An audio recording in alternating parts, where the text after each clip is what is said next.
وأنتم لباس لهن وحل لكم ليلة الصيام الرفث إلى نسائكم هن لباس لكم وأنتم لباس لهن کہ وہ عورتیں تمہارے لیے لباس ہیں اور تم ان کے لیے لباس ہو. ہمارے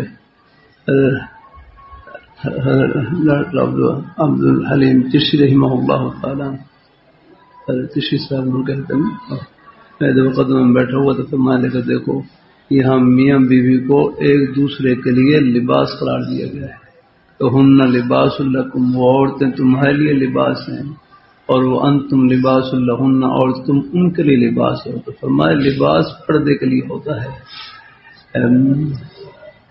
فرمائے اس تعبیر میں اس طرف ہے توجہ دلائی گئی ہے کہ میاں بیوی ایک دوسرے کے لیے لباس قرار دیا گیا ہے. لباس پردے کے لیے ہوتا ہے.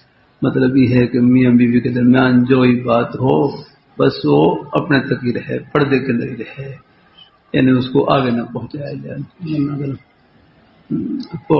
اگر گھر کی بات آگے پہنچا دیں تو پھر تو آپ اکثر پھر جھگڑے شروع ہو جاتے ہیں. اللہ تعالیٰ بات مقصد یہ ہے کوئی تھوڑی بہت بات آپس میں ہو بھی جائے کوشش کریں بس اس کو پردے میں رکھیں اپنی ذات تک ہی رکھیں آگے اس کو پھیلائے نہیں پہنچائے نہیں جا کر کوشش کرنی چاہیے. بھولو پہلوان تھے بھولو پہلوان پہلے لوگ سیدھے سادے بھی ہوتے تھے اور کوئی ہمشیر آئی بس وہ اپنے گھر کے کچھ حالات بیان کیے. بھولو پہلوان کہنے بہن کیا کریں اگر یہ کوئی خوشی کا معاملہ ہوتا تو ہم نے کوئی یہاں ملک میں کوئی چھوڑا نہیں جس کو ہم نے گرایا نہ ہو. کیا کریں یہ دلوں کا معاملہ ہے کوشش کریں اللہ پاک ذات آپ خدا کے دلوں کو جوڑ دے اور محبت سے بھر دے. اللہ تعالیٰ کوشش ہو رہا ہے سمجھا دیا جائے جہاں تک ہو سکے گھر کو آباد رکھنے کی کوشش کی جائے. ہاں بعض دفعہ کوئی شدید مجبوری پیش آ جائے وہ تو پھر الگ ہے. بعض دفعہ کو ضروریات بہت زیادہ بڑھ جاتی ہے پھر سوچنا پڑتا ہے وہ تو الگ بات ہے ورنہ جہاں تک ہو سکے گھر کو آباد رکھنے کی کوشش کی جائے. ابغض الحلال طلاق حلال چیزوں میں سے سب سے ناپسندہ چیز طلاق ہے. یا بس بہت احتیاط کرنی چاہیے.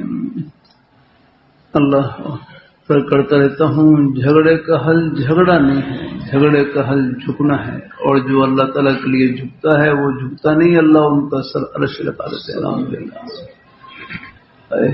جھگڑوں کی بنیاد ہی میں ہے میں بس یہ ہے کہ میں نے یہ کہا ہے میں نے کہا وہ بس اسی پر بات آگے بڑھ جاتی ہے کہ اپنی میں کو ختم کر دے مٹا دے جھک جائے اور اللہ وہی محمد اللہ پاک اللہ بالکل وہی اللہ خوشگواری والا کر دیتے ہیں. اللہ تعالیٰ دل میں نہ رکھے. اللہ تعالیٰ سارے خیال جو نفرت کے خیالات ہیں یہ نفرت کے بیج ہوتے ہیں یہ وساوس ہوتے ہیں شیطان کی طرف سے.